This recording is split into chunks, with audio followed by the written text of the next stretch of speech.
Brasil Cidadão. Sempre trazendo notícias da atualidade do Brasil e do mundo. Olá, bom dia. Eu sou Joel Scali e começa agora o Brasil Cidadão, um programa do Observatório do Terceiro Setor, com a apresentação do jornalista Frank Valverde. Na pauta do programa de hoje, o papel social da vacinação. Uma pesquisa do Datafolha revelou que a adesão às vacinas contra a Covid-19 atingiu um nível recorde, chegando a 94% da população. Ainda assim, a falta do imunizante em algumas cidades e a propagação de informações falsas colaboram para um cenário de medo e insegurança. Para refletir sobre o assunto, nós vamos receber o professor Luiz Carlos Dias, professor titular da Unicamp. Ele é membro titular da Academia Brasileira de Ciências e da Força Tarefa da Unicamp no combate à Covid-19. O professor Paulo Saldiva, ele é titular do Departamento de Patologia da Faculdade de Medicina da Universidade de São Paulo. Você vai conferir as notícias do mundo com o repórter Eleutério Galvani, da Rádio ONU, direto de Nova York, e os destaques do site do Observatório do Terceiro Setor com Frank Valverde. Bom dia, professor Luiz Carlos, seja muito bem-vindo ao nosso programa. Bom dia, Joel, bom dia, Franklin, bom dia, professor Paulo Saldiva, é um prazer participar do Brasil Cidadão. Bom dia a todos os ouvintes. Professor Paulo Saldiva, muito obrigado pela sua presença no nosso programa, é a segunda vez que o senhor está aqui já. É para ver se eu aprendo, né? Então, Seja muito bem-vindo. Vamos ver, é importante esses atos digamos, de compaixão e de apoio, mas é um prazer, para mim, é sempre grande. Muito obrigado por estar aqui, por vocês me convidarem. Apesar das variantes e da rápida disseminação da Covid-19, os sommeliers da vacina vêm se popularizando pelas UBSs, as unidades básicas de saúde do país. O termo se refere a pessoas que tentam escolher das 4 vacinas disponíveis antes de tê-la sido aplicado no braço. A tentativa de escolher a vacina, contudo, é baseada em informações desencontradas ou falsas.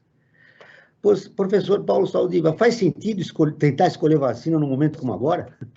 Nenhum, porque ele pressupõe esse pensar, além dos problemas de cidadania, de querer sempre ficar com o melhor, sim, essa dissolução do plano social. Não adianta não adianta um país se vacinar inteiro, nem que vocês vão sair só para ter uma ideia. Se um país se vacina inteiro e o resto do mundo não, vai aparecer uma nova variante que vai chegar no país dele. Isso em grandíssima escala vai acontecer com você. Se todo mundo não tiver vacinado, o vírus vai continuar circulando, a imunidade, seja conferida por uma infecção prévia ou pela vacinação, pode servir como estímulo para que processos de seleção natural façam com que as variantes mais aptas a reinfectar peguem as pessoas que já tiveram doença ou que já foram vacinadas contra ela. Em Manaus, por exemplo, na segunda onda, os estudos sorológicos nos bancos de soro de plasma existentes mostravam que cerca de 30% das pessoas que pegaram Covid na segunda onda foram provavelmente casos de reinfecção, quando surgiu a variante P1, né? Também hoje chamada de variante Gama, né? Então, ou seja, a solução só vai, tanto em nível nacional quanto em nível planetário, ela vai melhorar no momento que o número de cópias virais deixar de ser feito e, consequentemente, dê menos chance para que, por processos assim, aleatórios, surjam variantes mais adaptadas frente ao nível de dificuldade que o vírus tem para se encontrar nas pessoas que já foram imunizadas. É a mesma coisa, mal comparando, com a resistência das bactérias aos antibióticos. Quando você impõe uma dificuldade para uma bactéria, ela encontra um jeito de sair e, consequentemente, compartilha riscos demais e passa a ser a cepa dominante. Professor Luiz Carlos, faz sentido a gente escolher uma vacina no momento que a gente vive hoje? Não, certamente que não, né? As pessoas... Primeiro que nós não temos nem vacinas em quantidade suficiente para colocar nos braços aí de 70%, 80% da população brasileira. A população não deve ter um entendimento de que a eficácia das vacinas, aquele valor percentual, né, que foi mostrado nos estudos clínicos de fase 3, eles servem, por exemplo, para qualificar uma vacina frente à outra. Então, vacinas não têm gripe, né? Não tem grife, perdão. Essas vacinas elas foram testadas em diferentes populações, com diferentes recortes de estudo, com diferentes características étnico-raciais, diferentes populações, em diferentes momentos, inclusive com outras variantes do vírus circulando. Cada uma delas tem uma eficácia diferente, mas a população precisa entender que o conceito de imunização ele é coletivo. Ele depende de uma alta adesão da população, uma campanha de vacinação em massa, para que a gente possa efetivamente reduzir a gravidade da doença, né? Com uma diminuição sustentada dos casos de internação, dos óbitos. Essas vacinas elas foram desenvolvidas com o objetivo de diminuírem internações, de diminuírem casos graves, de diminuírem óbitos. Elas não foram desenvolvidas com o objetivo de serem esterilizantes, ou seja, no sentido de evitar, por exemplo, que a pessoa pegue a Covid. As pessoas podem pegar Covid, podem ser infectadas se tiverem contato com o vírus, mesmo sendo vacinadas após a primeira ou a segunda dose. Mas o grande legado dessas vacinas é que elas reduzem hospitalizações e mortes. Então, nós precisamos, né, como o professor Saldiva falou, nós precisamos vacinar todas e todos o mais rápido possível, ou com as 2 doses, ou com uma dose, né, da vacina da Johnson, da Janssen, que chegou aqui, porque nós só estaremos protegidos mesmo com uma grande cobertura vacinal. Assim, nós vamos poder começar a diminuir o espalhamento, a disseminação do vírus, né? A vacinação, a imunização, ela é um pacto coletivo, né? Vacinado, você tem uma proteção individual, mas nós precisamos, para que todos estejam protegidos, vacinar aí cerca de 70%, 80% da população brasileira. A Copa América, evento de futebol realizado no Brasil nas últimas semanas, trouxe pelo menos uma nova variante do coronavírus para o país. O sequenciamento genético de amostras, processo para identificação das cepas do vírus, realizado pelo Instituto Adolfo Lutz, identificou 2 casos da variante B1.621, que já circula pela Colômbia e Equador, entre 12 exames realizados. Bom, temos o risco de vir aí uma terceira onda no país, professor Saldiva?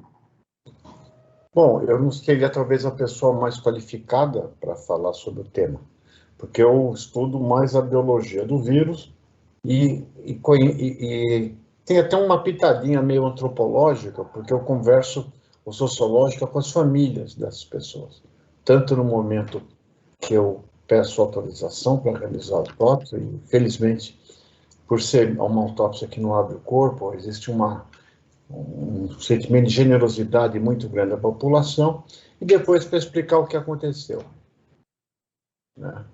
O que nós achamos. Professor Luiz Carlos, o senhor quais seriam as consequências dessa nova cepa? Nós poderíamos ter uma terceira onda? Olha, primeiro que nós ainda nem saímos da segunda onda, né? Nós não tivemos um número de casos, assim, uma queda sustentada no número de casos e no número de óbitos. Com o avanço da vacinação agora, porque nós estamos observando, né, uma aceleração da vacinação, principalmente a aplicação da primeira dose, o que é normal agora no Brasil, nós estamos observando uma queda agora no número de casos, mas principalmente, o que é mais importante, é uma queda sustentada no número de internações e no número de óbitos. A questão das variantes é o seguinte, nós já temos uma variante para chamar de nossa, né? Nós já temos aqui a nossa P1, que a OMS agora batizou de variante Gama. E nós recebemos no Brasil também, porque o Brasil não cuidou dessa questão das fronteiras, a variante Delta, que veio lá da Índia. A OMS começou a batizar as variantes com essas letras gregas, né? Alfa, beta, gama, delta, temos a Epsilon, temos a Lambda, temos outras, mas as mais preocupantes, Joel, são a variante Alfa, que surgiu lá no Reino Unido, a variante Beta, que surgiu na África do Sul, que ela consegue, inclusive, prejudicar um pouquinho a resposta de algumas vacinas, como a da Johnson & Johnson e da variante de Oxford, a nossa variante, a P1, que nós chamamos agora de Gama, e a variante Delta, que é a variante indiana, que já está se espalhando aí, que já chegou a aproximadamente 100 países. Essas variantes, a Gama e a Delta, elas são as variantes dominantes, elas são as variantes de atenção mais preocupantes que nós temos até o momento, quando comparadas com todas as outras. Por quê? Elas possuem o maior poder da infecção. elas possuem uma mudança na proteína lá, espícula do vírus, que dá a essa nova variante uma maior capacidade, por exemplo, de invadir as nossas células. E quando o vírus ele entra nas nossas células, ele começa a fazer mais e mais cópias dele mesmo, né? Então, nesse processo de evolução natural, como é um vírus de RNA, né, a gente sabe disso, ele vai sofrendo mutações aleatórias o tempo inteiro. Basta ele entrar no corpo de um ser humano, do hospedeiro, porque nós somos os hospedeiros naturais do vírus, ele vai começando a fazer cópias dele, né? E agora, nem todas essas cópias, elas que vão ocorrendo mutações, elas são boas para o vírus. Muitas delas não são. Então, nesse tempo todo que nós temos de pandemia, 1 ano e meio praticamente, né, começando lá desde o dia 31 de dezembro de 2019, surgiram 4 variantes de atenção mais preocupantes. Então, essas 4 variantes de atenção, elas estão, nesse processo de evolução natural, o vírus está tentando fugir da resposta de proteção do nosso sistema imune. E num processo de vacinação lenta, o risco que nós corremos é que o vírus comece a tentar fugir também da resposta de proteção das vacinas. Isso, felizmente, não está acontecendo. Tá? O vírus, por exemplo, ele não está se tornando mais letal, mais patogênico. Isso aí é muito bom, né, para a gente. Então, apesar de que ele esteja tentando, né, sofrendo essas mutações aleatórias, sempre para se adaptar ao hospedeiro humano, ele não está ficando mais letal. E como já passou bastante tempo, né, 1 ano e meio, agora o que nós estamos observando, com o processo de vacinação lenta, e mesmo lenta, mas em alguns países já mais rápido, né, lento aqui no Brasil, nós estamos observando, por exemplo, que alguns estudos mostram que as vacinas estão reduzindo a velocidade de evolução do vírus SARS-CoV-2. Então, por exemplo, a diversidade do vírus ela está diminuindo à medida que aumenta a taxa de vacinação em massa. Isso aí, né, foi uma conclusão feita com a análise dos genomas do vírus SARS-CoV-2 disponíveis aí em várias bases de dados. Então, a ótima notícia para a humanidade é que assim, as vacinas elas estão reduzindo a diversidade genética na parte do vírus, na proteína espícula, que é responsável, né, pela infecção. Então, isso aí é uma ótima notícia. Professor Paulo Saldiva, com a vacinação lenta, o processo de vacinação lento, com as variantes circulando aqui já no nosso país, é fundamental evitar a aglomeração e manter os cuidados com a máscara e o gel. Eu não tenho dúvida disso. A gente tem tido muitos raros casos de pessoas que vieram desenvolver quadros graves, mesmo vacinadas e mesmo tendo contraído a vacina, a Covid antes. E a análise da letalidade que você perguntou e do tempo de permanência, ainda existem algumas dúvidas em relação a gente. Por exemplo, nos casos graves, a gente tem notado que o vírus fica circulando, fica presente no corpo em atividade de visão por muito mais tempo do que os 15 dias que se apregou. Ele pode chegar a ficar até 2 meses, né? O que implica, aí volta, mesmo uma pessoa que tenha tido alta em um caso grave, ela deve continuar usando máscara, não somente para si, mas para proteger as pessoas com que ela vai conviver na sua residência. E também a gente aprendeu muito com o tratamento como você tem tido pacientes mais jovens e, consequentemente, com mais reserva funcional, a letalidade pode estar caindo por proteção dos segmentos mais vulneráveis, permitindo uma maior taxa de sobrevivência e, ao mesmo tempo, a gente aprendeu. Aprendeu porque foi muita gente naquela primeira onda que foi para as UTIs que não estavam acostumados a lidar com pacientes graves. Não tinha muita gente sabendo fazer circulação extracorpórea para manter o pulmão, reduzir a pressão no pulmão e manter a oxigenação tecidual. Você não tinha gente suficiente para fazer diálise. Com o tempo, houve uma capacitação durante o treinamento, e com isso a letalidade também cai. Eu acho que nós teremos essa proteção pelo menos no próximo ano, porque o vírus deve continuar circulando no mundo, como aconteceu, o vírus da influenza de 1918, ele circulou por quase 30 anos. Então, enquanto não tiver uma taxa global de vacinação certa, essas novas variantes vão chegar em diferentes países e podem provocar pequenas ondinhas que vão se manter durante o tempo todo. Ou seja, o SARS-CoV-2 veio para ficar, não por um ano, mas talvez por alguns anos. Vamos ouvir agora a Rádio ONU, parceira de conteúdo do Observatório do Terceiro Setor, com a matéria. Cerca de 23 milhões de crianças não receberam as vacinas básicas em 2020. O Eleutério Gavan, de Nova York, tem as informações. Angola e Moçambique estão entre países com o maior aumento de crianças que não receberam a primeira dose de vacina combinada de difteria, tétano e coqueluche. Os dois países lusófonos são exemplos de como foram afetadas as vacinações básicas através de programas de rotina em 2020. No total, foram 23 milhões de crianças que não receberam as vacinas, com 3,7 milhões a mais do que em 2019. A Organização Mundial da Saúde, OMS, e o Fundo da ONU para a Infância, UNICEF, realçam que os novos dados sobre interrupções do serviço global mostram como a maioria dos países teve quedas nas taxas de imunização infantil. No ano passado, 17 milhões de crianças provavelmente não receberam uma única dose da vacina durante o ano. Esta situação piorou as já consideradas imensas desigualdades no acesso aos imunizantes. Grande parte destes menores vivem em comunidades afetadas por conflitos, em locais remotos com poucos serviços ou ambientes e assentamentos informais. Nesses lugares, passam por privações, como acesso limitado a serviços básicos de saúde e sociais. Da ONU News em Nova York, Eleutério Gavan. Continuamos com o Brasil Cidadão, programa do Observatório do Terceiro Setor. Hoje estamos falando sobre o papel social da vacinação, com o professor Luiz Carlos Dias, ele é professor titular da Unicamp, e o professor Paulo Saldiva, da Universidade de São Paulo. Eu queria repercutir com os nossos dois convidados essa informação que o Eleutério Gavan trouxe de Nova York. O Brasil, obviamente, foi um dos países afetados, né? A crise sanitária comprometeu as vacinações básicas. Que consequências terá isso, né, para o nosso país, professor Luiz Carlos? Olha, primeiro que uma das coisas mais importantes é você ter no seu sistema de saúde medicamentos e vacinas para toda a população, mas fundamental é garantir acesso. E acesso é uma das questões mais complicadas. Para você ter uma ideia, a área de doenças parasitárias tropicais, eu coordeno um projeto aqui, um consórcio na área de descoberta de medicamentos para doença, novos tratamentos de medicamentos para doença de Chagas e malária. A questão de acesso é extremamente complicada, principalmente nesses locais citados aí, zonas de conflito, né, os países de baixa renda, as populações vulneráveis nesses países de baixa renda. Então, a questão de acesso é complicada. Agora, não é só isso.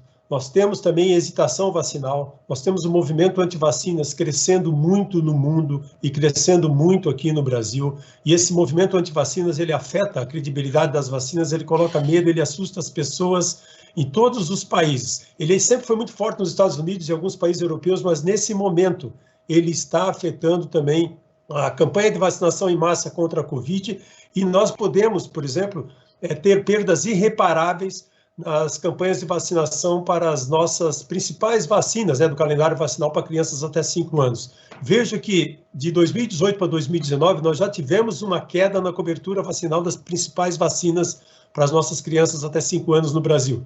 Nós não tínhamos casos de sarampo. Em 2018 para 2019 já apareceram aí 18 mil casos de sarampo. O sarampo é uma doença altamente transmissível, muito mais transmissível, por exemplo, do que o SARS-CoV-2. Então, tem a questão do movimento anti-vacinas, tem a hesitação vacinal, tem a questão de acesso, e certamente que isso aí vai ter implicações muito grandes, né, para a saúde pública no Brasil, porque nós não podemos correr o risco nesse momento, Joel, né, de perder, né, de ter perdas irreparáveis em todos os ganhos, por exemplo, de vacinação em massa que nós tivemos nas últimas décadas. Nós temos o PNI, que é um modelo para países com mais de 100 milhões de habitantes, um orgulho para o país. O brasileiro gosta de vacinação, sempre aderiu às campanhas de vacinação em massa, então nós não podemos correr o risco, por exemplo, de ter perdas irreparáveis nesse nosso processo de vacinação em massa das nossas crianças. É verdade, eu me lembro na época de criança, eu tinha uma relação muito interessante com a vacinação, porque eu lembrava do Zé Gotinha. Quem não lembra do Zé Gotinha? Sim. O professor Paulo Saldiva, antes de ouvir o Frank Valverde, que tem informações importantes, por que cresceu aqui no país esse movimento anti-vacina? O negacionismo do governo é uma das razões, mas existem outras? Existem, né? A ignorância, nós temos que começar agora a fazer a epistemologia da ignorância. porque a gente entende as forças que fazem gerar o conhecimento, mas a ignorância é completamente diferente. Ela é muito fácil de criar. Para você fazer uma pesquisa trabalho. A ignorância ela pode sair por várias razões.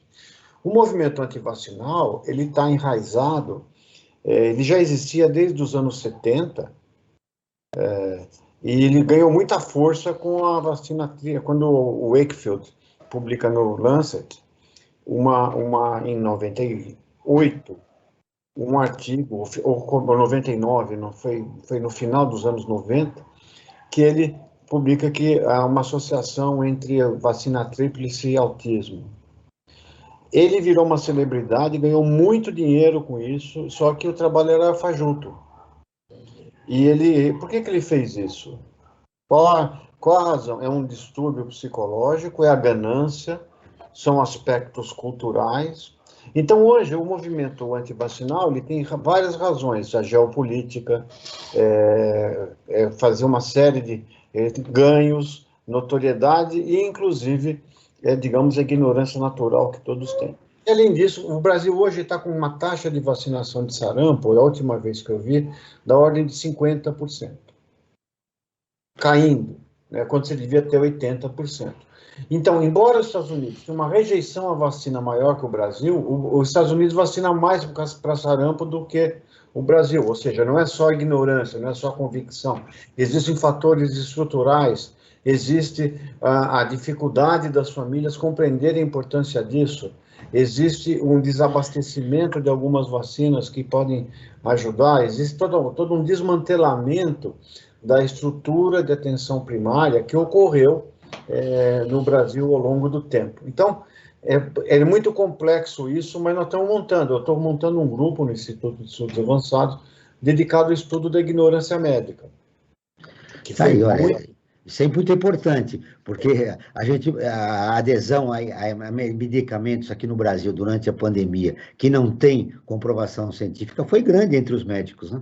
Sim, mas então, a gente quer estudar por quê? Porque tem alguns valores... são vários conteúdos, não é uma coisa única. E qual a contribuição de cada um? Porque nós precisamos fazer a vacina contra a ignorância, ou um remédio, porque a gente está desenvolvendo o idiotil, que é um remédio que elimina, através de uma dose única, esse tipo de coisa. Mas enquanto não desenvolve o idiotil, a melhor vacina contra a ignorância é a informação, como a gente está discutindo agora. E você tem que usar, inclusive, a linguagem que esse pessoal usa, inclusive de youtubers, para chegar no mesmo nível de comunicação. Porque não adianta publicar na Science, não adianta publicar na Nature, ninguém vai ler isso. Então tem que ter até um problema, tem uma estratégia de vacinação, que a vacinação contra a ignorância vai ter que ser desenvolvida através do estudo das suas causas. Ô, Frank Valverde, essa vacina vai ter que ter muita vacina no país, hein? Contra o idiotil. Você sabe que essa vacina, um dos grandes aplicadores dela somos nós da mídia, né? Que a gente pode contribuir muito para combater isso, né? Acho que a gente tem um papel muito grande na aplicação do idiotil aí, né? Eu digo que a gente vive a era da estupidez, né? Por vários motivos, né? E um deles é esse, né? Acho que os estudos todos já foram comprovados da eficácia, da importância das vacinas, e pessoas ainda fazendo movimentos como nós tivemos aí recentemente, acho que no último fim de semana na França, né, que é tido como um dos países mais avançados, né, inclusive no estudo das vacinas, né, com Pasteur, enfim, né, aí na contramão da história... Você sabe que nos Estados Unidos também, Frank, tem um movimento muito grande anti-vacina nos Estados Unidos. Exatamente. Agora, isso era da estupidez, né, que a gente devia estar avançando e está retrocedendo, né? Mas, Joel, falando em vacina, eu queria falar sobre a nossa enquete, né? Nós, para cada programa que nós apresentamos aqui na Rádio Brasil Atual, nós realizamos uma enquete sobre o tema que vai ser debatido no programa. E para o programa de hoje, nós fizemos a seguinte enquete: você já se vacinou? E o resultado foi o seguinte: 68% disseram que sim, contra 32% que não. É bem diferente dos resultados, inclusive, da população brasileira como um todo, né? Antes nós tivéssemos a população inteira, né, com 68%, mas não, os nossos seguidores, né, e seguidoras são pessoas que já se vacinaram ou que estão mais atentas nessa questão e se manifestaram nessa nossa enquete. E o outro tema que eu acho importante para a gente abordar, inclusive até para o programa de hoje, Joel, é com relação ao nosso Momento ODS, Agenda 2030 da ONU, que trata dos Objetivos de Desenvolvimento Sustentável. E a sua meta 3, né, fala de saúde e bem-estar. E dentro dessa grande meta, nós temos a meta específica, né, no caso até aqui nosso, do Brasil, que é apoiar a pesquisa e o desenvolvimento de tecnologias e inovações em saúde para as doenças transmissíveis e não transmissíveis, proporcionar o acesso a essas tecnologias e inovações incorporadas ao SUS, incluindo medicamentos e vacinas para toda a população. Essa é uma meta que a gente tem que trabalhar isso até 2030. E agora, no momento que a gente está vivendo, muito mais com a Covid-19 aí assolando o país inteiro, sendo o país, infelizmente, um dos recordistas em mortes no mundo. Mas eu queria retomar um outro assunto, Joel, também, que eu acho que é importante. O Dr. Paulo falou do trabalho dele com as autópsias, né? E eu queria perguntar para o Dr. Paulo, o que essas autópsias que ele realizou nas vítimas de Covid-19 trouxeram de novidade para a ciência? Frank, você pode repetir a pergunta? Frank, repete a pergunta que deu um corte aí, nós estamos transmitindo aqui. Perfeito. Eu queria perguntar ao doutor Paulo Saldiva, as pesquisas, as autópsias que ele realizou, os resultados, o que eles contribuíram, o que eles trouxeram de novo para a ciência de maneira importante, que antes da Covid não se sabia, e agora com essas autópsias acrescentaram alguns dados para serem estudados e aprofundados com relação à Covid e outras enfermidades também. Bom, agora, primeiro, eu vou ter que desligar. Tem um redutor de energia ególica, que é uma energia emitida por professores universitários, quando vão falar da importância da sua pesquisa. A gente está transformando isso na nossa faculdade em energia egoelétrica, porque ela é absolutamente renovável, sustentável, mas também insuportável. Eu só queria que... o que as autópsias mostraram? Eu vou começar comigo. Eu achei que era uma doença... A gente tinha acompanhado o surto de H1N1 em 2009. Achávamos que era uma doença respiratória e, com o tempo, a gente foi vendo que era uma doença sistêmica. E o vírus tem uma chave que abre várias células, portas de várias células em diferentes órgãos. E ele então, está presente no cérebro, está nas glândulas salivares, está nas gônadas, está no fígado. Então, ele provoca uma infestação sistêmica. Embora o cenário maior seja o pulmão, na maior parte dos casos, ele vai para outros lugares, inclusive para as células que revestem os nossos vasos. Então, ele depois a gente viu que ele é muito mais trombogênico, ou seja, ele do que as outras, todas as doenças inflamatórias sistêmicas aumentam a taxa de trombose, mas ele é muito mais do que as outras doenças virais que a gente acompanhou. Então, e talvez ele tenha sido a primeira contribuição. A gente foi um grupo que consolidou bastante o conceito da doença da trombogênese, e a ponto de já ter protocolos hoje estudando o efeito de anticoagulação, seja parcial, seja plena, em pacientes para ver o desfecho. Outra coisa que o grupo conseguiu mostrar, as autópsias conseguiram mostrar, foi o mecanismo de morte das crianças, que é diferente do mecanismo de morte dos adultos. Enquanto nos adultos a doença é predominantemente respiratória, nas crianças ela é muito mais sistêmica, tem um componente cardíaco muito grande e é fruto, a criança monta uma resposta inflamatória tão exuberante que no afã de destruir o vírus acaba destruindo alguns órgãos que estão infectados. Então, por exemplo, muitas delas entram com insuficiência cardíaca. Então, nós temos, infelizmente, a maior série de autópsias de crianças do mundo.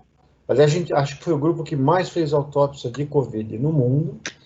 E essas crianças foram particularmente dolorosas porque eu tenho o rosto delas na memória de cada uma delas. E E também a gente agora está estudando o leite COVID. Nós tivemos 1.700 pacientes que foram tratados no HC e a gente está estudando, tanto do ponto de vista clínico, como alguns deles falecem e vão para autópsia. Então nós estamos querendo saber qual é o mecanismo e, principalmente, quais são os marcadores clínicos ou genéticos que fazem prever que o indivíduo vai sair com complicações tão graves a ponto de nós termos hoje um problema que vai se avolumar no futuro. O que fazer com as pessoas com sequelas graves da Covid-19? Ou senão a gente vai aumentar ainda mais a desigualdade do país.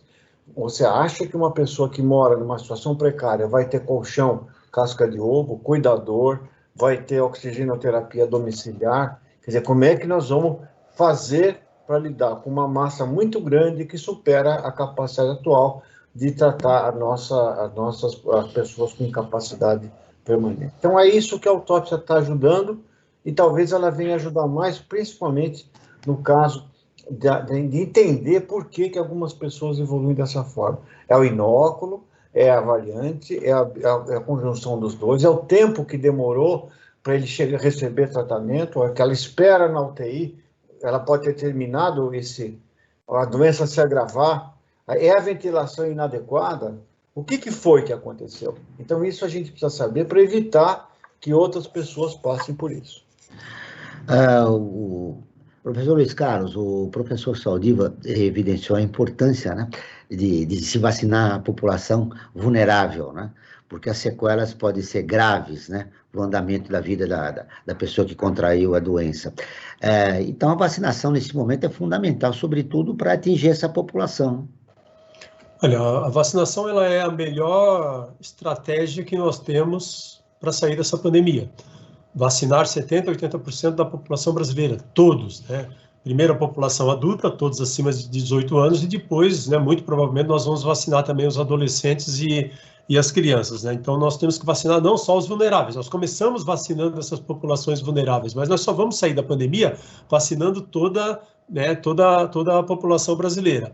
O Brasil vacinou, até o momento, Joel, eu peguei os números aqui atuais, olha só, um total de quase 123 milhões de doses foram aplicadas. Esses 123 milhões de doses, eles correspondem a cerca de 83% das doses de vacinas que nós temos hoje disponíveis no Brasil. Então, nós ainda temos algumas doses disponíveis para serem colocadas, injetadas na população, mas nós precisamos de mais vacinas e nós precisamos acelerar o processo de vacinação, porque essas doses elas foram aplicadas no período de 6 meses. Nós começamos a vacinação no país no dia 17 de janeiro de 2021. Hoje é dia 19, então praticamente 6 meses nós vacinamos com a primeira dose 42% da população brasileira em 6 meses, ou seja, 89 milhões de doses, e com a segunda dose ou com a dose única da Janssen, cerca de 16% da população brasileira. Olha só, nós precisamos atingir, num período mais curto, cerca de 80%, então nós estamos muito longe ainda do objetivo. Tá? Então você vê, é claro que a segunda dose, o percentual sempre vai ser menor do que o da primeira, porque algumas vacinas como a de Oxford, né, a AstraZeneca, da Pfizer, elas precisam aí de 3 meses entre a primeira e a segunda dose. Então isso é normal. Mas nós precisamos atingir com a primeira dose, rapidamente, 80% da população brasileira. E aí nós estamos hoje com 42%, isso em 6 meses. Nós não podemos esperar mais 6 meses para vacinar os outros 40%, entende? A gente precisa acelerar esse processo. Então, a vacinação rápida, junto com a manutenção das medidas não farmacológicas, como o uso de máscaras, o distanciamento físico, os hábitos de higiene das mãos, porque nós não podemos esquecer disso, né? Só a vacinação, ela não vai nos tirar dessa pandemia. A vacina não é mágica, né? Então, nós precisamos manter as medidas não farmacológicas para que a gente possa, né, aos poucos, diminuir essa disseminação, o espalhamento do vírus, o surgimento dessas novas variantes de atenção. Agora nós vamos ouvir as notícias de destaque do site do Observatório Terceiro Setor com o Frank Valverde. Frank, como é possível acelerar a vacinação no país, como propõe o professor Luiz Carlos, se tem pessoas que estão ganhando dinheiro no YouTube com vídeos anti-vacinas? É verdade, Joel. No nosso site, no site do Observatório Terceiro Setor, nós temos inúmeras matérias que são importantes, né? E uma delas que tem ganhado maior destaque é essa, que foi escrita pela Maria Fernanda Garcia, que diz que pessoas estão ganhando dinheiro no YouTube com campanhas antivacinais, né? É uma coisa que fake news puro, diga-se de passagem, né? Vamos colocar aqui claramente, né? Que pessoas ganham dinheiro inventando mentiras, né? E explorando a boa-fé das pessoas, inclusive pessoas que são médicos, né? Nós temos aqui, não vou nem citar o nome, acho que até convido as pessoas que leiam a matéria que foi escrita pela Maria Fernanda Garcia, né, no nosso site. Não vou citar o nome, acho que não vou dar esse cartaz para esse médico, mas ele diz que quem teve Covid tem que se vacinar, é uma pergunta que ele faz, e num vídeo de 2 minutos e 48 segundos, né, ele defende que a pessoa que teve vacina já está imunizado e que não precisa se vacinar. Está fazendo um desserviço muito grande, né, isso, claro, aumenta o número de visualizações, né, porque todo mundo quer saber, então, né, então se eu já tive Covid, eu não preciso me vacinar, e vai lá.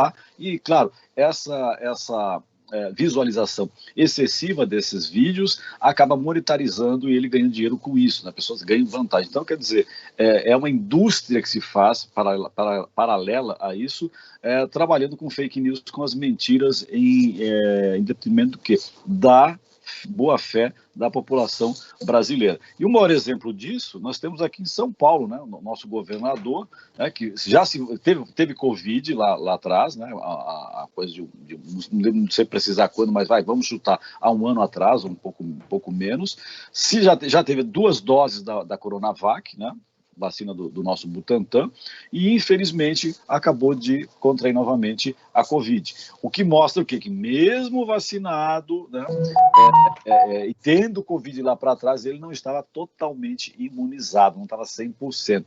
Tanto que ele está agora, né, tudo bem, uma forma leve, mas ele está isolado, sofrendo com a nova contaminação da Covid. Então é importante alertar isso, né, eu acho que até o professor Luiz Carlos, o professor Saldívia, podem desenvolver essa questão dessa necessidade das pessoas que, mesmo sendo vacinadas, que é importante a vacina, mas os cuidados devem ser mantidos ainda, né? Acho que o professor Luiz Carlos pode até desenvolver um pouco mais essa questão. É uma pergunta objetiva, né, Frank? Por que as pessoas que já contraíram Covid-19 precisam ser vacinadas? Primeiro é o seguinte, né? Todos devem tomar as 2 doses da vacina ou a dose única da Janssen. Até porque tem muita gente que está andando por aí que pegou Covid e ficou assintomático e nem sabe que pegou Covid. Então, o correto é todo mundo tomar as 2 doses da vacina. Quando você toma a primeira dose, você está começando a treinar o seu sistema imunológico para produzir uma resposta de anticorpos ou de células de memória. Você pode ser infectado depois da primeira dose. Quando você toma a segunda dose, a segunda dose, quando você inocula novamente o mesmo antígeno, o seu sistema imune ele dá uma resposta mais robusta de proteção. Então, você tem uma proteção individual após a segunda dose da vacina, cerca de 2, 3 semanas após a segunda dose. Mas isso não quer dizer que você tem um escudo protetor contra o vírus. Porque essas vacinas, como eu falei antes, elas não foram desenvolvidas para serem esterilizantes, para impedir, por exemplo, o vírus de chegar perto de você, de infectar o seu organismo. Não, se você tiver contato com o vírus, se você não cuidar com as medidas não farmacológicas, principalmente o uso de máscaras, você pode ser infectado. Mas, ao ser infectado, essas vacinas foram desenvolvidas para tornar a sua doença uma doença mais leve, mais branda, menos grave, né? Esse é o objetivo dessas vacinas agora. Então, você tem que tomar as 2 doses das vacinas, mantendo as medidas não farmacológicas. Apesar de que, com a segunda dose, a sua resposta de proteção ela é mais robusta, ela ainda não é suficiente para evitar você de ser infectado. Então, as pessoas têm que ter esse entendimento, né? Se eu puder depois fazer um comentário sobre essa questão de negacionismo, eu gostaria de abordar, porque ela é extremamente importante nesse momento, tá? Por favor, fique à vontade. Então, nós cientistas, Joel, Franklin, professor Saldívia, né, nós precisamos continuar transmitindo informações corretas, de forma transparente para a sociedade. E nesse contato com a sociedade, nós precisamos muito de vocês, jornalistas. Mas nós precisamos de jornalistas, né, de jornalistas sérios, nós não precisamos dos pseudo-jornalistas, nós não precisamos de pseudo-cientistas, nós não precisamos desses médicos que não entendem, né, o método científico, que não entendem de ciência, né, e que estão hoje aí ajudando a espalhar desinformação e o vírus da fake news. Hoje no Brasil nós estamos combatendo, né, o vírus, o SARS-CoV-2 que mata, mas nós também precisamos combater o vírus da fake news, porque esse vírus da desinformação também mata a gente.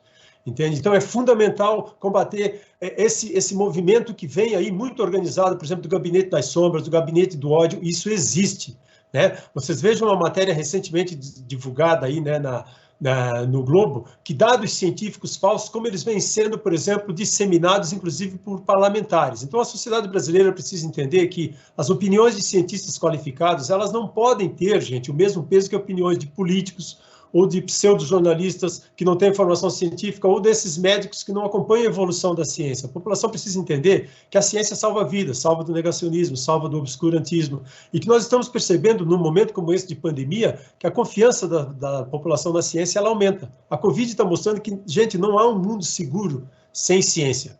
E para nós vencermos essa batalha contra o vírus SARS-CoV-2 e contra o vírus das fake news, nós precisamos atuar juntos. Todos os setores da sociedade, todas as áreas de exatas, as áreas de humanas, as áreas sociais, e contar com vocês, jornalistas, com divulgadores de ciência, porque nós estamos tentando esclarecer a população, olha só, de baixo para cima, contra um movimento que vem lá de cima para baixo, que é muito forte. Um outro aspecto negativo, né, nessa questão da vacinação no país, professor Paulo Saldiva, é a politização que houve, né?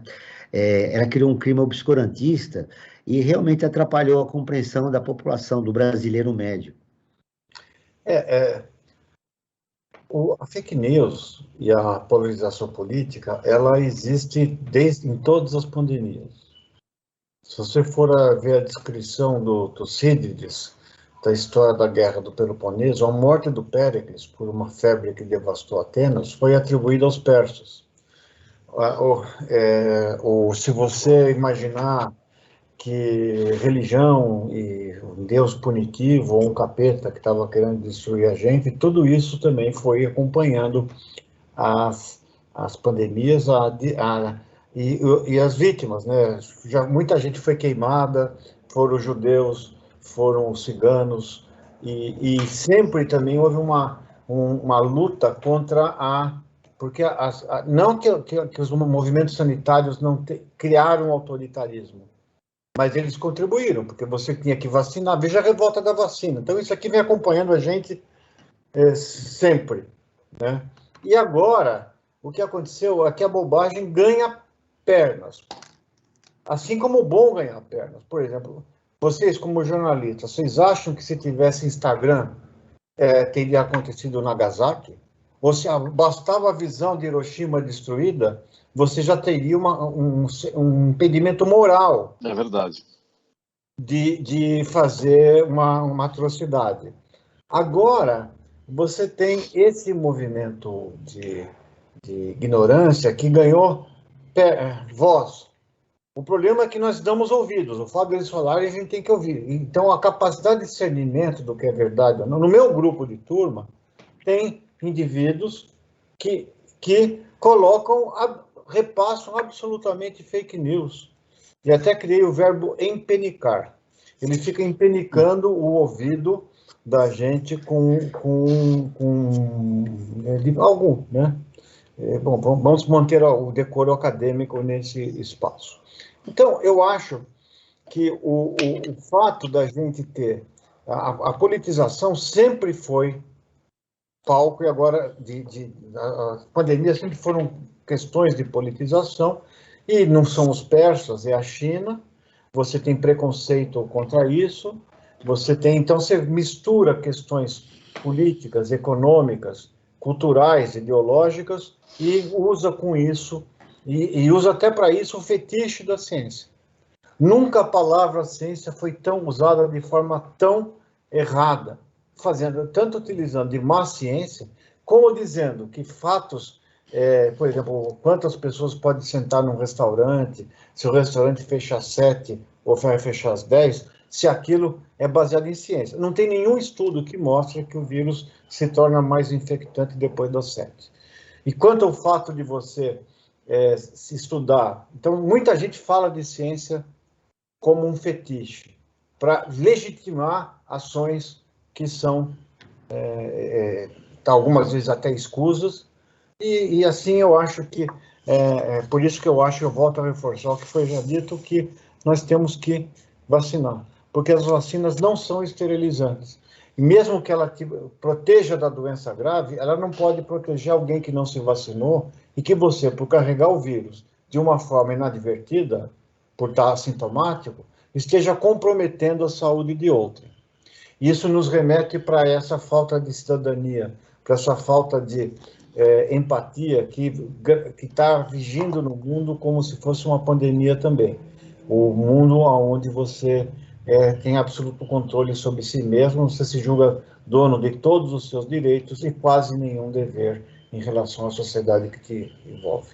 Professor Luiz Carlos, esses questionamentos que estão surgindo em relação à ciência no país, que nós estamos vivendo esse momento, ele é motivado também pelo negacionismo de profissionais da área de saúde. Como é que o senhor explica essa contradição? Olha, é impressionante o que nós estamos vendo nesse país, né? Eu costumo dizer aqui que nós precisamos furar a bolha das nossas instituições acadêmicas e levar a ciência e conversar sobre ciência com a população de uma forma clara, transparente, né, palatável para a sociedade. Mas antes nós precisamos para furar a nossa bolha, nós precisamos fazer uma discussão interna, porque nós temos muitos colegas nossos que sentam nos nossos bancos aqui nas reuniões de departamento, de congregação, que também estão aí por narrativas políticas, alguns por questões religiosas, adotando o discurso da pseudociência, do negacionismo científico, do obscurantismo. Então não são só médicos. O problema é que a população brasileira acredita muito, né, na classe médica, e você vê que a classe médica está totalmente dividida. Você vê o próprio Conselho Federal de Medicina, que deveria estar tendo uma postura mais rígida, mais responsável no combate a essa pandemia, infelizmente não está. Está atuando, na minha opinião, do lado do negacionismo, né, defendendo, por exemplo, tratamento sem eficácia para a Covid-19, e quando nós deveríamos estar todos, né, nadando, né, no barco para o mesmo lado, defendendo as vacinas, defendendo o uso de máscaras, defendendo, né, o distanciamento físico, porque isso é ciência. Se você comparar, por exemplo, a Covid-19 com o que aconteceu há pouco mais de 100 anos com a gripe espanhola, lá morreram mais de 50 milhões de pessoas. As pessoas já usavam máscaras lá, mas lá eles não tinham, por exemplo, os conhecimentos que nós temos hoje. Primeiro, vacinas. Vacinas são um grande legado dessa pandemia, uma resposta absolutamente extraordinária da ciência. Vigilância epidemiológica no sentido de testar pessoas, que o Brasil faz muito pouco, né, para testar, para isolar essas pessoas infectadas, para, inclusive, aconselhar os contatos, né, isolar os contatos. Vigilância genômica para detectar variantes, essas variantes de atenção que estão surgindo, tudo que foi aprendido, que foi colocado aqui pelo professor Paulo Saldiva, né, os intensivistas, os médicos, eles aprenderam muito desde o início da pandemia. Antes, por exemplo, a pessoa já começava a apresentar os primeiros sintomas lá daquela crise de citocinas, tempestade de citocinas, os pacientes já eram entubados. Hoje não, aprenderam com a posição prona. Então a ciência está salvando vidas, gente. A ciência salvou milhões de vidas nessa pandemia. Então, olha, realmente o Brasil, o enfrentamento, né, da pandemia no Brasil, ele vai precisar ser passado a limpo aí, né? Porque é um período assim que nós vivemos hoje muito dramático na história do país. Eu espero que a CPI possa passar a limpo a história, né, dos muitos erros que foram cometidos. Eu acredito que muitos deles, até de forma intencional, por exemplo, o governo federal apostou na imunidade de rebanho.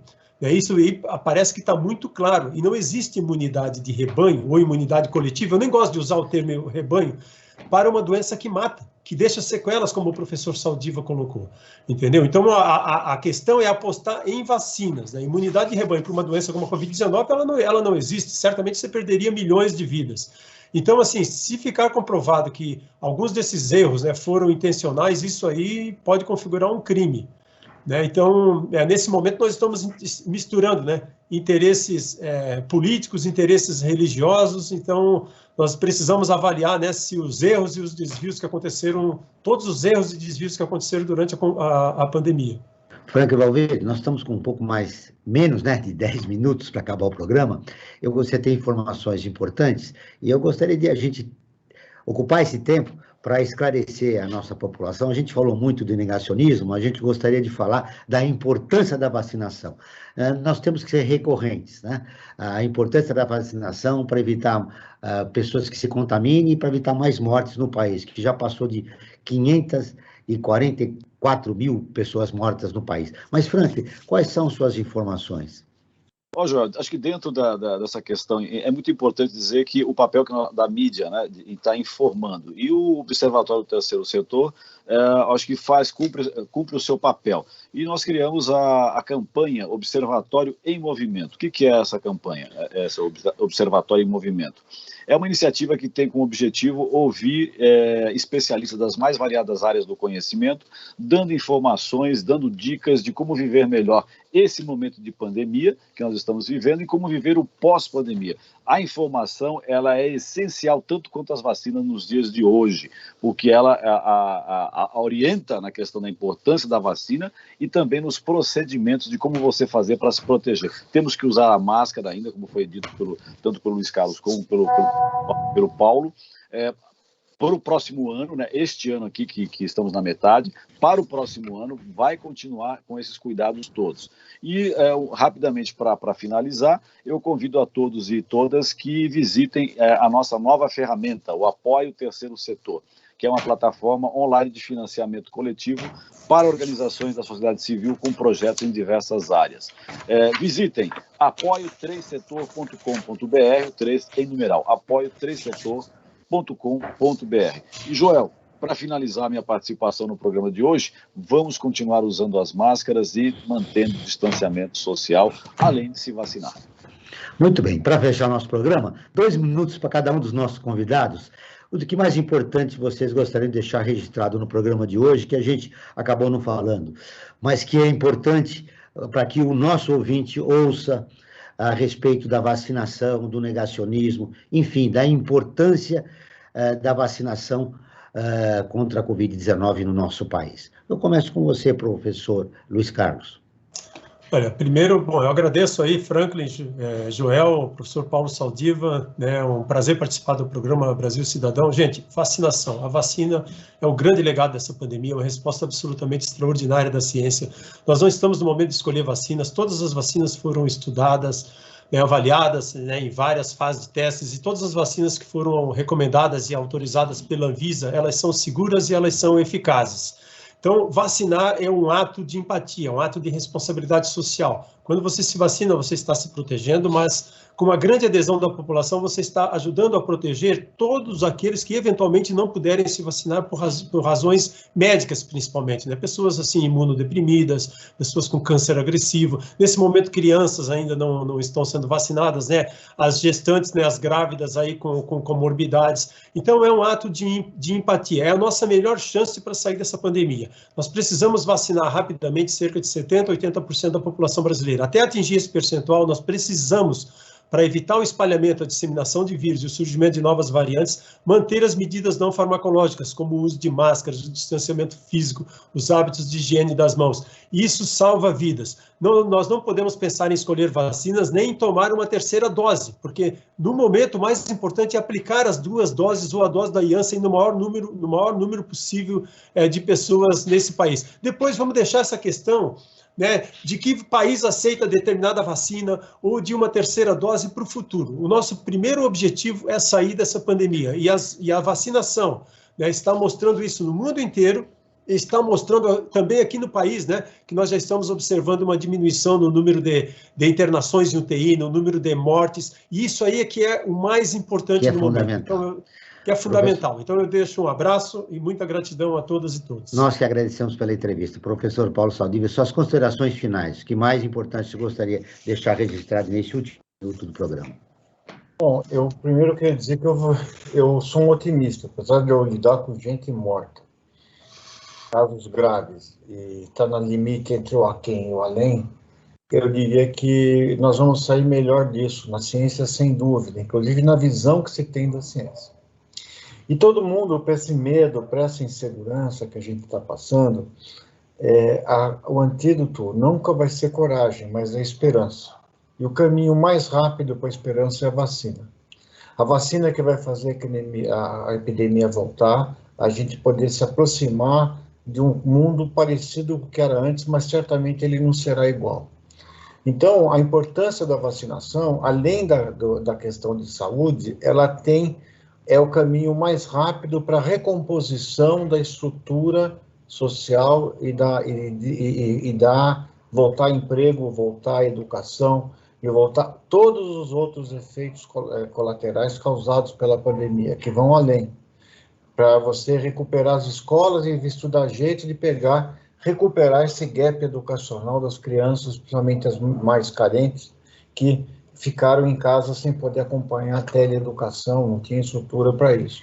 Então, a vacina é o caminho mais rápido para esse lugar chamado esperança, que, no meu entender, é o maior antídoto para a gente aguentar os dias duros de hoje. A não ser que vença o meu projeto de colocar fluoxetina na cantareira, que aí sim a gente vai poder dar um antidepressivo populacional e talvez a gente possa sair dessa escuridão dessa noite que não está parecendo que amanhece tão rápido assim. Vamos para frente. O Brasil Cidadão está terminando. Agradeço a presença de Luiz Carlos Dias, professor titular da Unicamp, e do professor Paulo Saldiva, professor titular do Departamento de Patologia da Faculdade de Medicina da Universidade de São Paulo. Esse programa foi produzido pela equipe do Observatório do Terceiro Setor. Na próxima quinta-feira, às 9 horas, acompanhe nosso programa Observatório na Brasil Atual. Na pauta do programa, o impacto da pandemia nos 17 ODS da ONU. Não perca. E nós ficamos por aqui, sempre na luta por uma sociedade mais justa, solidária, sustentável e tolerante. Até o próximo programa. Ficamos por aqui com Brasil Cidadão, um programa do Observatório do Terceiro Setor, sempre trazendo notícias da atualidade, do Brasil e do mundo.